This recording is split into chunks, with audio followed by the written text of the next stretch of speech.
जाने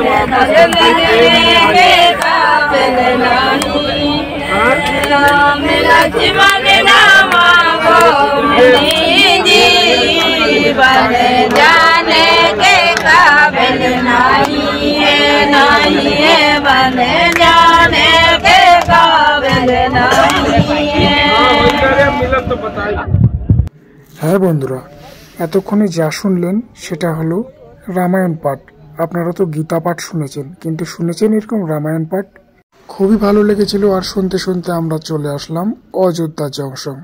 ফাইনালি আমি স্টেশন থেকে বেরিয়ে সামনে একটু এগিয়ে একটা হোটেল নিয়েছিলাম, আর সেখানে রাতটা আমি কেটেছিলাম।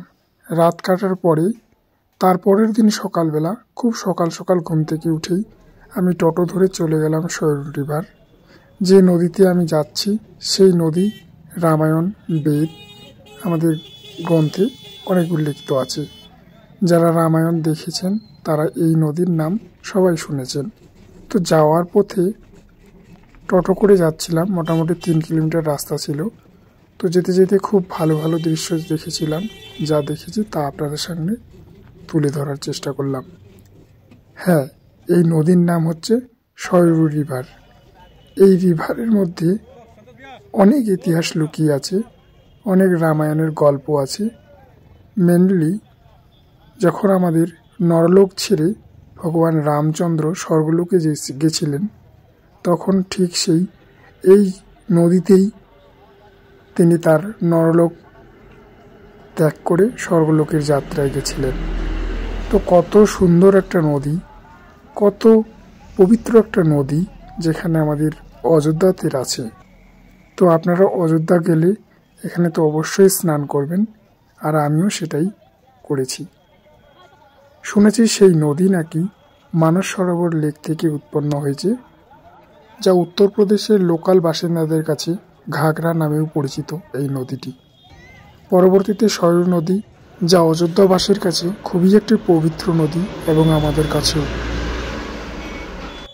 এই ঘাটের পাশেই যেটা আছে সরস্বতী বীণা, শুনেছি লতা মঙ্গেশকর বীণা নামে পরিচিত। তো এখানে এত সুন্দর একটা বীণা, যে বীণার কাছে অনেকেই ছবি নিচ্ছে বা তার গুণগান গাইছে। ফাইনালি ঘাটে পৌঁছে আমি একটা চারদিকে প্রণাম করে নিলাম। তারপরে আমি স্নান পর্বটা সারব, সেটারই আমার প্রস্তুতি ছিল। তো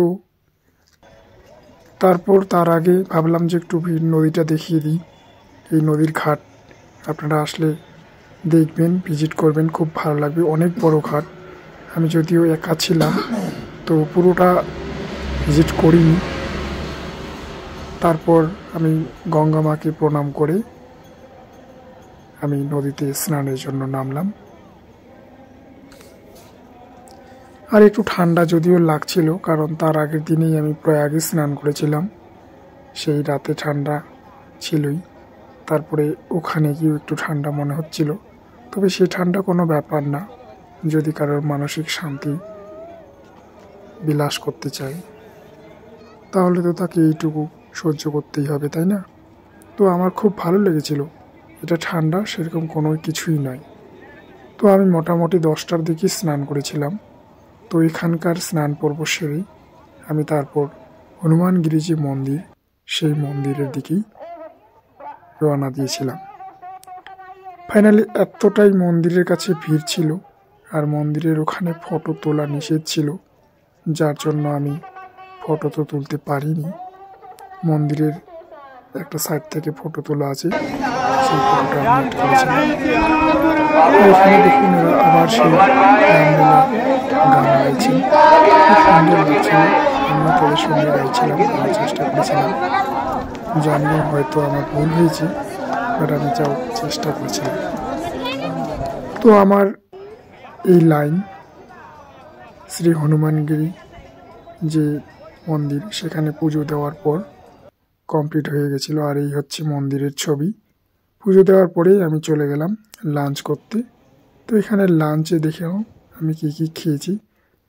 এখানে 120 টাকা থালি ছিল। এই থালিটা খাওয়া দাওয়া কমপ্লিট করার পর আমি রামের যে জন্মভূমি, জন্মস্থান, যেটা আমরা রামলালা যেখানে আমরা প্রতিস্থাপন করেছি গত বছর।